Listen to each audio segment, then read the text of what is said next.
할렐루야. 아멘. 오늘 또 거룩하게 복된 주일 아침 하나님의 전에 나와서 예배하는 사랑하는 여러분 모두에게 하나님의 놀라우신 은혜가 충만하게 임하시기를 주님의 이름으로 축원합니다. 아멘. 오늘은 마태복음 3장 1절로 12절 말씀을 통해서 알곡 신자와 쭉정이 신자 이런 제목으로 함께 말씀의 은혜를 나누려고 합니다. 어느새 세월이 흘러서 오늘 10월 둘째 주일이 되었습니다. 어제가 절기상으로 찬 이슬이 내린다는 한로가 되었습니다. 이제 본격적으로 추수의 계절이 되었어요. 온 들판은 황금빛으로 아름답게 바꾸어지는 풍성한 계절이 되었어요. 이러한 만추의 계절을 맞아서 산과 들에도 아름다운 단풍으로 물들고 있고요. 하나님의 동산이 참으로 아름답기만 합니다. 이렇게 모든 삼남한상들이 여러분의 귀여운 사명을 다하려고 열매를 맺고 있습니다. 그런데 우리 그리스도인들은 어떤 열매를 맺고 있습니까?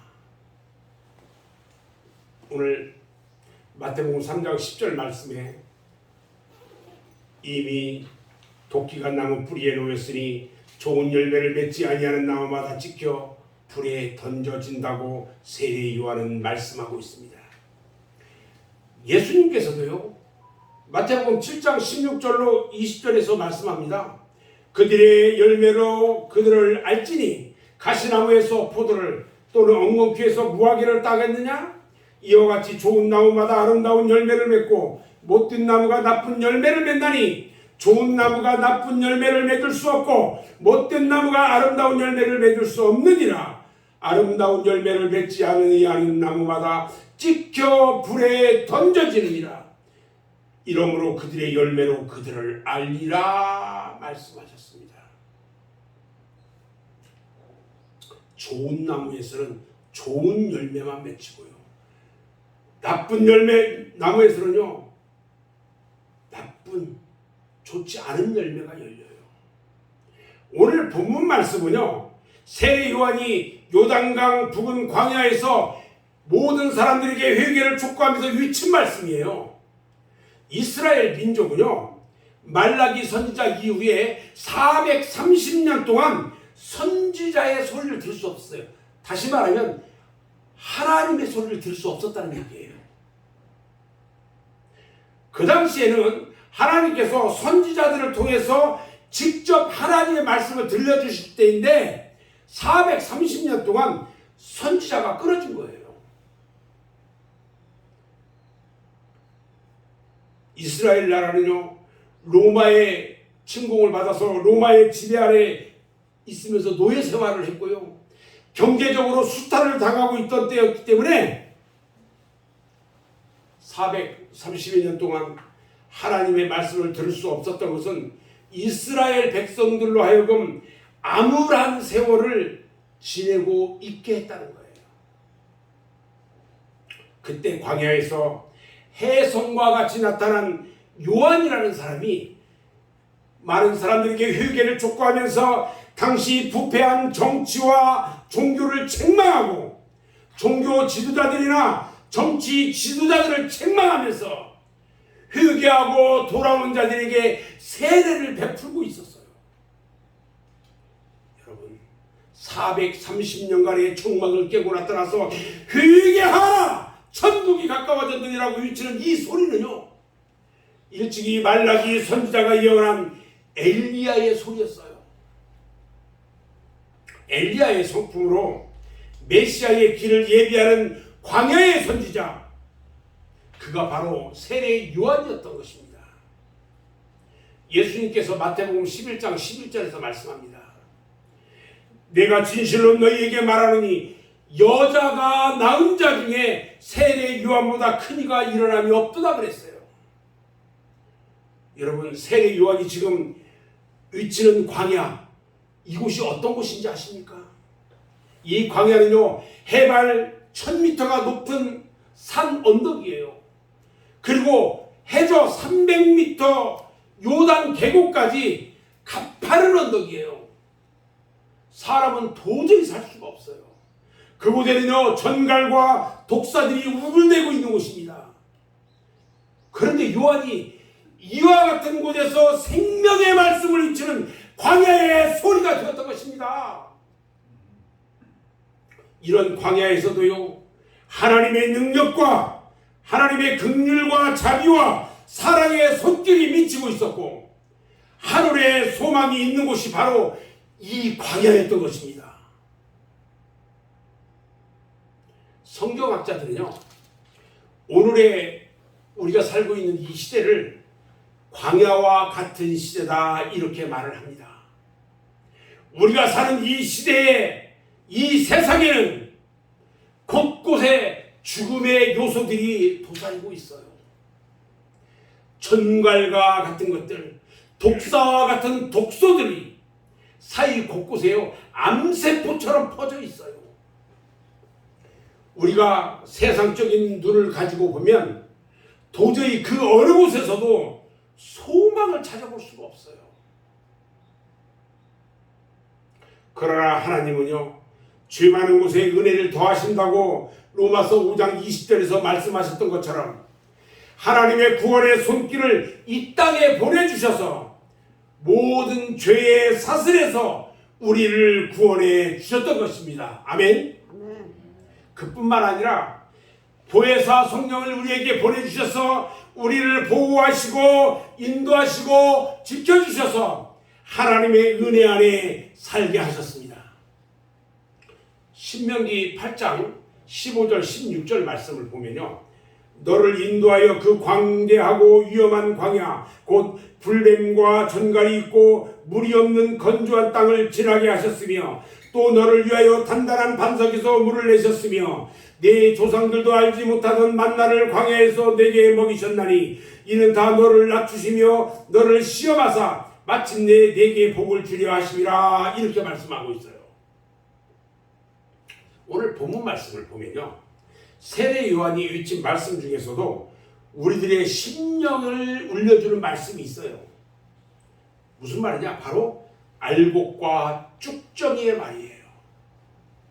마태복음 3장 12절에 손에 키를 들고 자기의 타작마당을 정하게 하사 알곡은 모아 곳간에 들이고 쭉정이는 꺼지지 않는 불에 태우시리라 그랬어요. 이 말씀은요 추수기인 요즘에 더욱 우리들에게 진한 감동을 주는 말씀이에요.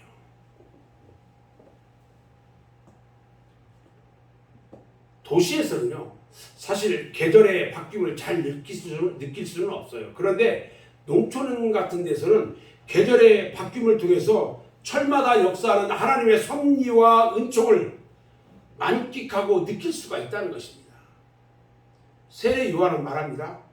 내 뒤에 오시는 그분 즉 예수 그리스도께서 성령과 불로 세례를 주고요 타작마당을 정하게 하실 것이라고 말씀해줘요. 그러니까 하나님 예수님께서는요 알곡과 쭉정이의 구분을 정확하게 구별하신다는 거예요. 다시 말하면 알곡과 쭉정이를 타작마당에서 정확하게 분리해가지고 우리 신자들에게도 알곡과 같은 신자 쭉정이 같은 신자를 분리한다는 말이에요. 여러분 그러면요 그 알곡과 쭉정이를 구분하실 그 추수 때 그때가 언제이겠느냐? 초대교회 당시에요 그때 복음을 파종기라고 이야기한다면 오늘날은 추수기라고 말할 수 있어요. 전도서 3장 2절 말씀을 보면 심을 때가 있고 심은 것을 거둘 때가 있다 이렇게 말씀하셨거든요. 지금은요 영적 추수기예요. 영적 추수기. 유대 땅 베들레헴에 오신 초림의 예수님은요 섬기는 자로 종의 모습으로 속죄 양의 모습으로 오셨지만 재림하실 예수님은 심판자로 추수꾼으로 오신다는 것입니다. 아멘. 아멘.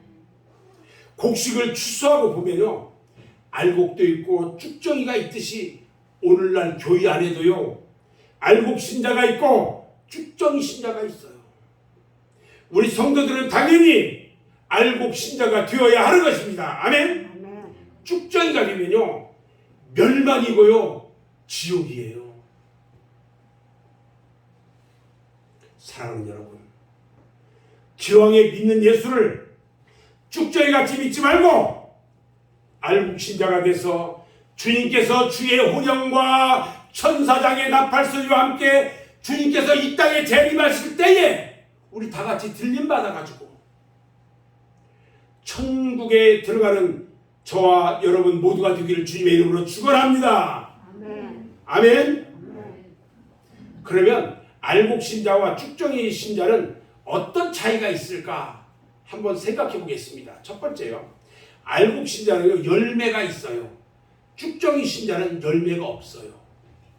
우리가 이 모내기를 하고 추수할 때 이렇게 보면 이 벼가 꼬부라져서 이 노랗게 익어서 통통 열매 맺은 것이 있는가 하면 어떤 것들은 무슨 뭐 이 빳빳하게 서서 속에 알맹이가 하나도 없는 그런 것들이 있어요.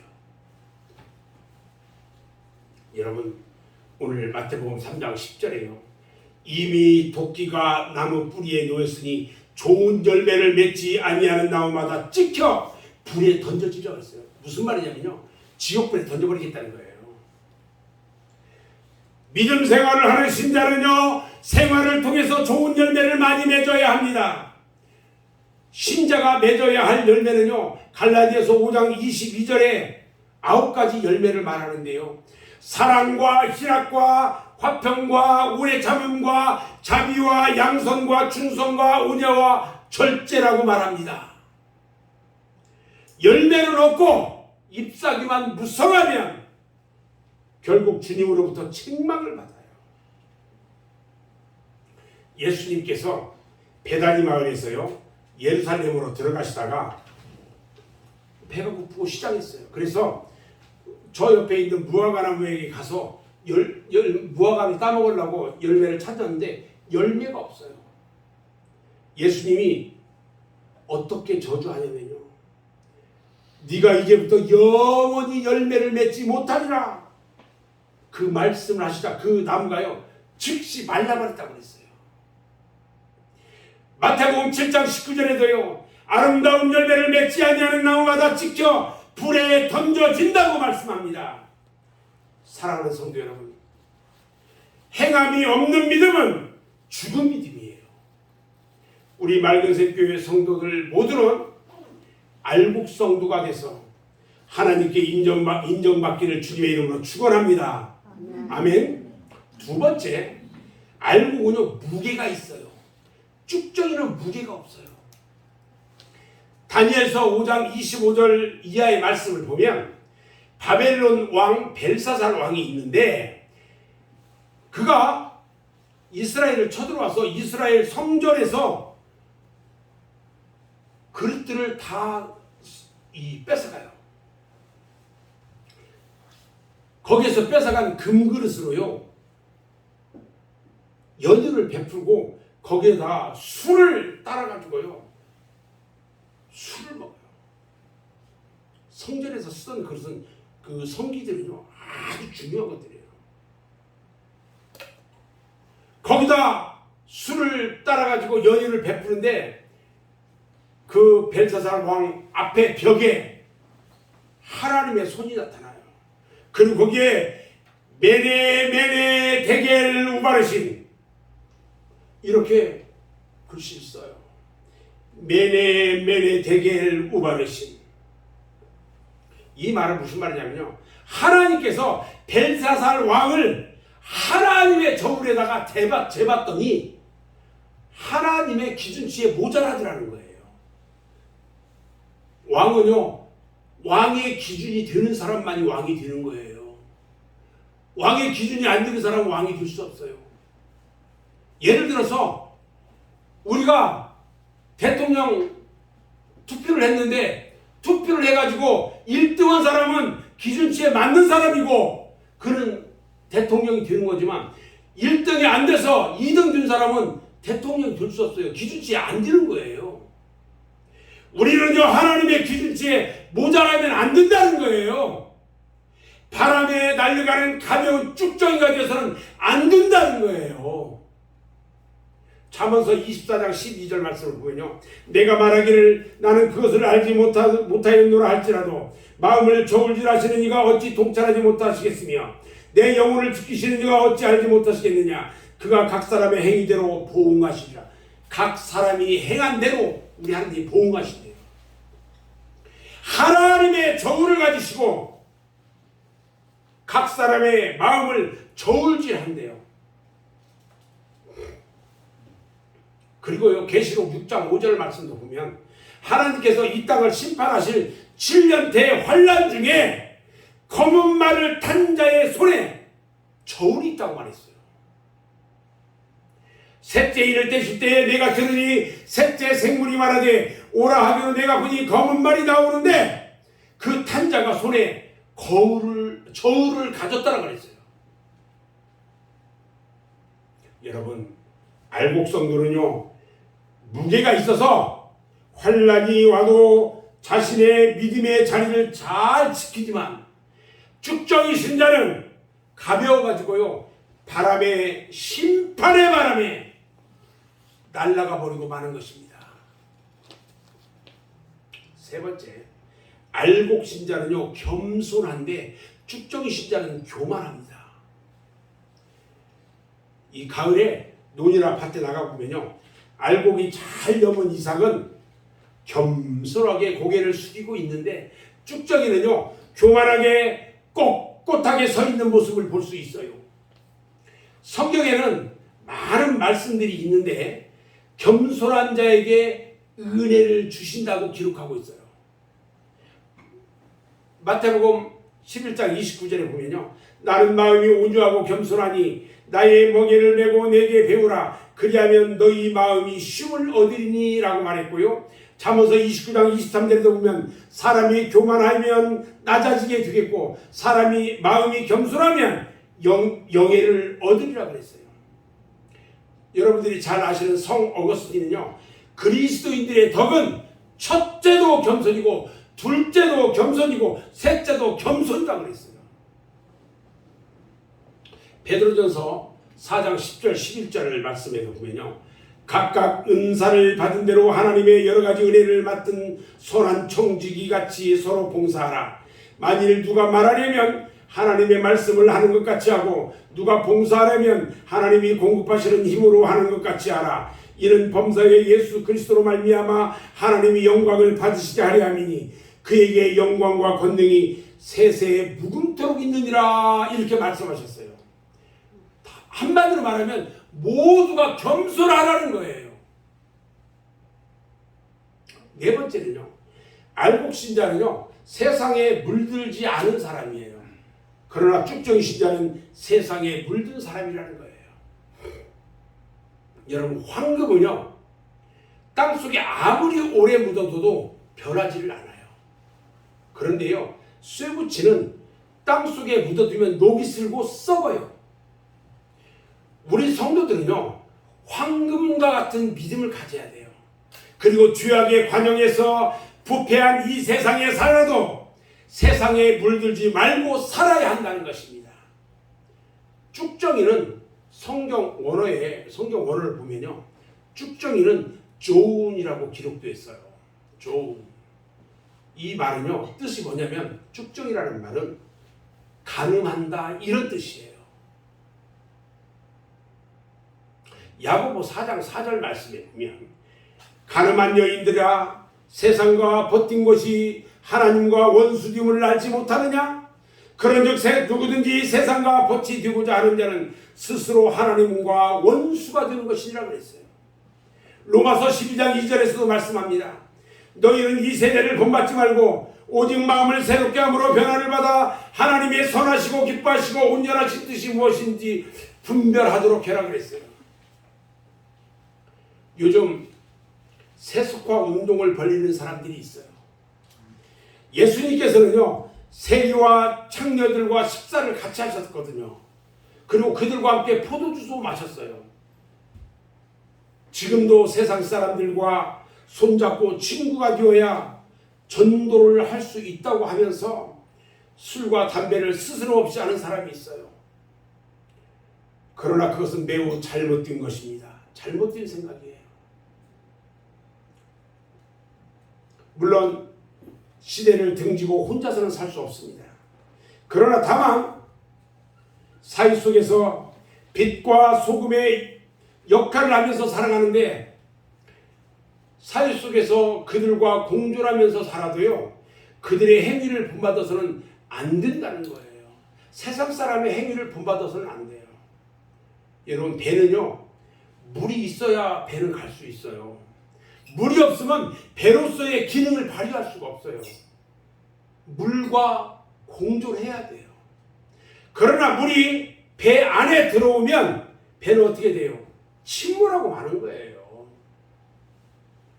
그래서 알곡신자는 세상 속에서 살되 세상에 물들지 않고 세상을 본받지 말고 오히려 세상을 이기면서 불신자에게도 인정받는 그런 신자가 알곡신자인 것입니다. 아멘. 아멘. 이런 신자가 되기를 주님의 이름으로 축원합니다. 아멘. 다섯 번째, 알곡신자는요, 환난 날에 믿음을 지켜서 승리하는 자입니다. 그러나 쭉정이 신자는 환난 날에 믿음을 배반하고 나고드는 사람이에요. 우리가 평안할 때, 아무 일이 없이 평안할 때는요, 누구라도 예수를 못 믿을까요? 누구라도 충성하지 못할까요? 그런데 어려움이 닥칠 때나 환난의 바람이 불 때 신앙의 정조를 지킨다는 것은 참으로 어려운 일이에요. 우리나라에 일제 36년간의 환난이 불어올 때에 알곡신자들은 그 환난을 감수하고 때로는 순교를 당하게 됐어요. 그러나 쭉정이 신자는 모두 이 믿음을 배반하고요, 변질됐어요. 그 후에 해방을 맞이하고 남북이 갈라지고 공산주의로 인해서 갈등이 심화됐을 때도, 또 6.25 한국 전쟁 때도 마찬가지였어요. 성경은 앞으로 환난의 바람이 불어올 것이라고 말씀하고 있어요. 다니엘서 12장 1절 말씀을 보면요, 그때에 내 믿음을 호위하는 큰 군주 미가엘이 일어날 것이요 또 환난이 있으리니 이는 개국 이래로 그때까지 없던 환난일 것이며 그때에 내 백성 중 책에 기록된 모든 자가 구원을 받을 것이라고 했어요. 여러분, 또 마태복음 24장 9절에서도 말합니다. 그때 사람들이 너희를 환난에 넘겨주겠으며 너희를 죽이리니 너희가 내 이름 때문에 모든 민족에게 미움을 받으리라. 예수 믿는 자들에게, 믿지 않는 자들이, 세상 사람들이 그들을, 예수 믿는 사람들을 안 믿는 그 사람들에게 넘겨줘 버려요. 예수 믿는다고 마지막 때 미움받는데요. 무서운 환난과 핍박 속에서도 신앙과 믿음을 지키는 성도가 되기를 바랍니다. 아멘. 사람의 힘으로는 부족하나 내게 힘주시는 성령의 도우심으로 능히 이기게 될 줄로 믿습니다. 아멘. 빌립보서 4장 13절에 내게 능력 주시는 자 안에서 내가 모든 것을 할 수 있느니라. 할렐루야. 아멘. 한번 따라서 하겠습니다. 내게 능력 주시는 자 안에서 내가 능력 주시는 자 안에서 내가 모든 것을 할 수 있느니라. 내가 모든 것을 할 수 있느니라. 하나님께서 여러분들에게 능력 주십니다. 아멘. 아멘. 여러분들은 모든 일을 다 할 수 있습니다. 아멘. 아멘. 지금은 바로 은혜 받을 때입니다. 구원받을 때입니다. 하나님께서 늦은 비의 역사로 성령을 충만하게 부어주실 때입니다. 아멘. 늦은 비를 맞아야 곡식이 여물고 알곡이 뒤듯이 늦은 비 성령을 충만히 받은 성도가 알곡신자가 돼서 천국 창고에 들어가게 될 줄로 믿습니다. 아멘. 아멘. 저는 이제 오늘 말씀을 마무리하려고 합니다. 지금 이 시대는요, 알곡과 가라지가 공존하는 시대예요. 오히려 가라지가 더 잘 되고요. 곡식들이 순환을 당해요. 여러분들이 지금 어떤 환란의 바람이 불어와도 여러분들이 있는 믿음의 위치를 잘 지키고 자신이 맺어야 할 믿음의 열매를 많이 맺어야 됩니다. 그리고 우리들 주변에서 무성하게 자라는 가라지를 절대로 부러워하지 말라는 것입니다. 한마디로 믿지 않는 사람들 잘 되는 거 부러워하지 말라는 것입니다. 우리 하나님께서는요, 악인의 형통함을 부러워하지 말고 함께 있으려고도 하지 마라 말씀하여. 세상의 온갖 것들은 여호와께서 쓰임에 적당하게 지으셨고요, 악인도 악인 날에 적당하게 하셨다고 그랬어요. 오곡백과를 출사해서 거두는 계절을 맞이해가지고요, 우리 성도들은 깨달아야 합니다. 우리 주님의 추수 때는 나 자신이 알곡이 돼서 천국장 창고에 들어가야 할 것을 깨달아야 합니다. 깨닫는 자는 복 있는 자인 것입니다. 그러나 깨닫지 못하는 사람은 화가 있다고 그랬어요. 시편 49편 20절 말씀을 보면요, 존귀하나 깨닫지 못하는 사람은 멸망하는 짐승 같다 그랬어요. 이 추수의 계절에 하나님께서 자연을 통해서 오늘 우리들에게 들려주시는 하나님의 음성을 듣고 깨달아서 하나님을 기쁘시게 하는 모든 성도가 되시길 주님의 이름으로 축원합니다. 기도하겠습니다.